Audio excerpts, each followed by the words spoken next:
किसान कानूनों के विरोध में हुए आंदोलन में दर्ज हुई एफआईआर और केस और जो अरेस्ट हुए उनके संबंध में लीगल असिस्टेंट देने की बात है, वो भारतीय किसान यूनियनों की तरफ से सारी प्रोसेस है। लेकिन सबसे बड़ी बात ये है इसमें कि इन केसों में ये आंदोलनकारी हैं, ये जो भी अरेस्ट हुए हैं जिनके खिलाफ एफआईआर है, नामजद हुए जो मुकदमे, ये आंदोलनकारी हैं। पहली बात तो आंदोलन के समय लगाए हुए मुकदमे ज्यादातर यही होता है, राजनीतिक से संबंधित मुकदमे हो जाते हैं और उनको सरकारों से जब वार्ता होती है तो वापस ले जाते हैं। और जब भारत सरकार ने जैसा कहा है कि वार्ता के लिए तैयार है, खुले मन से वार्ता के लिए तैयार है, और किसान भी चाहते हैं, किसानों के संगठन यूनियंस भी चाहती हैं, उनके अध्यक्ष भी चाहते हैं कि वार्ता हो।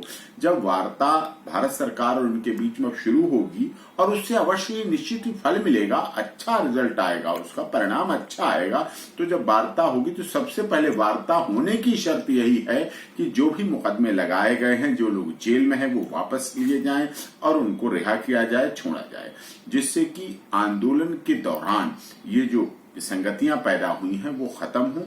और क्योंकि ये आंदोलन किसान कानूनों के विरोध में है, जो 3 कानून है, जिन 3 कानूनों में जो कमियां हैं, जो समझ में आई हैं, सबके समझ में आई हैं, अब सामने भी आ गई हैं, दिख भी रही हैं, जो हो सकता है जल्दबाजी में कमियां छूटी हो, रही हो, ये बात व्यस्तता की वजह से।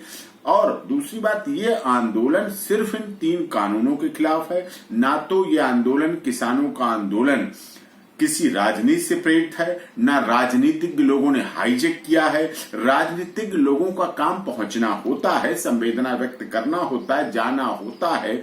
और इस समय तो दिल्ली में है, सभी संसद चल रही, तो संसद में सब आए हुए हैं संसद की कार्रवाई भाग लेने की, राज्यसभा से, लोकसभा से, इसलिए वहां जाना तो स्वाभाविक है। लेकिन ये बात बहुत ही निश्चित है कि राजनीतिक आंदोलन नहीं है, ये टोटली किसान संगठनों का इन कानूनों के विरोध में आंदोलन है।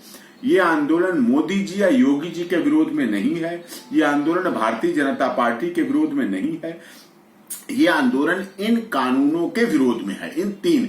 ऐसा नहीं मोदी जी ने और योगी जी ने अच्छे काम नहीं किए, उनके अच्छे कामों की प्रशंसाएं भी हुई हैं, सब कुछ हुआ, ये कानून के विरोध में है। और ये कानून वापस ले लेगी सरकार, या किसानों से किस तरह की वार्ता करके आपस में एक बीच की म्यूचुअल अंडरस्टैंडिंग अगर निकलती है दोनों सरकार में और किसान संगठनों में, तो उससे अच्छी भी कोई बात नहीं है। किस तरह से पेंडिंग करना है, किस तरह से उनमें क्या करना है, वापस लेना है, तो होगा ये तब घर वापसी होगी जब कानून वापस हो जाएंगे। क्या चीज इस समय के गर्त में है, लेकिन इस समय किसी को भी लीगल उसकी नहीं जरूरत है, किसी रेमेडी की। और ये वार्ता का जब पहला दौर होगा, उस वार्ता के दौर से सबसे पहले ये जो अरेस्ट किए गए हैं वो छूटेंगे, जिनके नाम एफआईआर हुई वो खत्म होगी।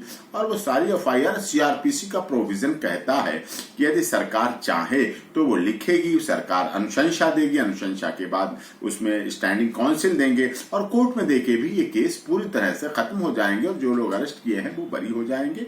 जिससे कि आंदोलन के समय ऐसा होता है, कई बार गुर्जर आंदोलन हुए, मीना आंदोलन हुए, कई जगह आंदोलन किसी जाति को लेके होते हैं, किसी और संप्रदाय को लेके और मांगों को लेके होते हैं, विभिन्न आरक्षण को लेके आंदोलन होते हैं। तो वो आंदोलन समय समय पर खत्म होते रहे हैं।